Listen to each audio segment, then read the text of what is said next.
بسم اللہ الرحمن الرحیم۔ گھر میں خوشحالی لانے والی 7 چیزیں۔ 7 ایسی چیزیں ہیں جن کو اختیار کرنے سے گھر میں خوشحالی آتی ہے۔ نمبر 1، قرآن پاک کی تلاوت کرنا۔ جس گھر میں روز قرآن پاک کی تلاوت ہوتی ہے اللہ تعالیٰ اس گھر میں خوشحالی لاتا ہے۔ نمبر 2، نماز کی پابندی کرنا۔ جس گھر میں 5 وقت کی نماز قائم کی جاتی ہے یا نماز کی پابندی کی جاتی ہے تو اللہ تعالیٰ اس گھر میں خوشحالی لاتا ہے۔ نمبر 3، اللہ تعالیٰ کا شکر ادا کرنا۔ ہمیں اللہ تعالیٰ کا ہر حال میں شکر ادا کرنا چاہیے۔ جو چیز اس نے عطا کی ہے اس کا شکر ادا کرنا چاہیے اور جو نہیں دی اس کے لیے دعا کرنی چاہیے۔ نمبر 4، مجبور کی مدد کرنا۔ جو بھی کوئی شخص مجبور آپ کے پاس کوئی فریاد لے کر آتا ہے تو آپ اس کی ہر ممکن مدد کریں، یہ خدائی صفت ہے۔ نمبر 5، گناہوں سے توبہ کرنا۔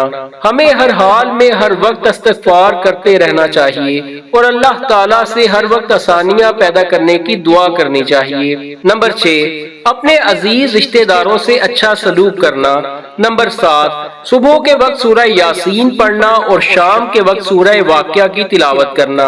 اللہ تعالیٰ ہم تمام مسلمانوں کو نیک اعمال کرنے کی توفیق عطا فرمائے، آمین یا رب العالمین۔ دوستو ویڈیو پسند آئے تو لائک کر دیجیے گا اور ایسی ہی ویڈیوز روزانہ دیکھنے کے لیے ہمارے چینل کو بھی سبسکرائب کر دیجیے گا۔ خدا حافظ۔